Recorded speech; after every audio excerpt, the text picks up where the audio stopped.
Hey, what's up, team? This is Bryce with Bryce Bauer Coaching, coming to you again with another video.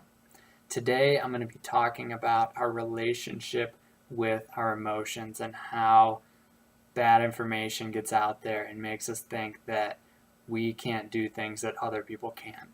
And I'm going to make some assumptions here, but the first thing I want to talk about is this whole idea that you can just think positively at whatever point you're feeling sad, you're feeling scared, you're feeling angry, and it's just like, oh, just think positive. And that you can just flip some switch and it just goes away. I'm not in other people's experiences, but I think most therapists and psychiatrists would agree that there is no real happy switch.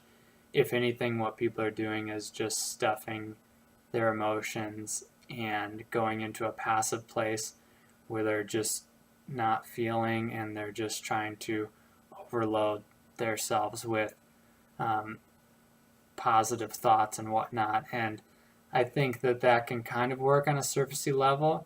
And I think it's also possible that through practice, and if you're really understanding the root of where some of your more negative emotions are coming from, I think in some way that can work, but it's definitely not just done in a moment and on the surface like some people think it can be done.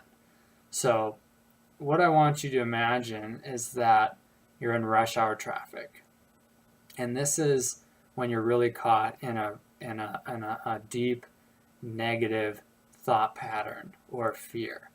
And it's just like you're stuck, people are honking, it's loud, you're confused, you can't get around, and it's just crazy and it doesn't feel good. I don't think anyone likes being stuck in rush hour traffic. There's something about it. Like I refuse to drive during rush hour because it will make me crazy. And now imagine that you're just floating in a hot air balloon above this traffic, and you're still moving at relatively the same speed, and you can hear the honking, but it's a ways away, and you can see the cars, but you're not really in it. You can see it, and you're still moving in that direction, but you're just not attached to it. You're not fully engulfed in it. And this is what it's like to be the witness of your emotions. The difference between being fully identified with emotions and in the rush hour and then floating above is night and day. And so we're not actually trying to change our emotions, we're trying to change our relationship with them by creating space in between. And this space is of the one who is aware, the one who can witness what is going on. And I don't think that there's any secret to this. Like people say, oh, the secret to happiness. And I'm like, I've yet to hear a good secret or a secret that no one else knows or a secret that really works. I think it really comes down to practice. And how do you practice creating this distance?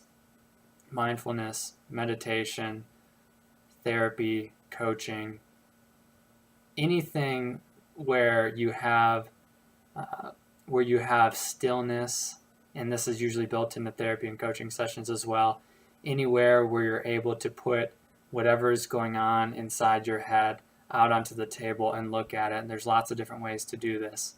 But it just takes a ton of practice. And I'm no expert at this, but I have glimpsed what it's like to be up in the air balloon and watching these things happen.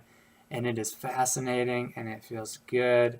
And I'm working more and more to get to that place. And I mean, it's a small fraction of my life that I'm really able to be there, but at least having that tool, not only for the mundane things that are happening in life, but also for the big ones, because I know that they're coming. I know that there's things that are going to happen in my life that are going to be really difficult, and it can come along and just wipe people out when they don't have that ability.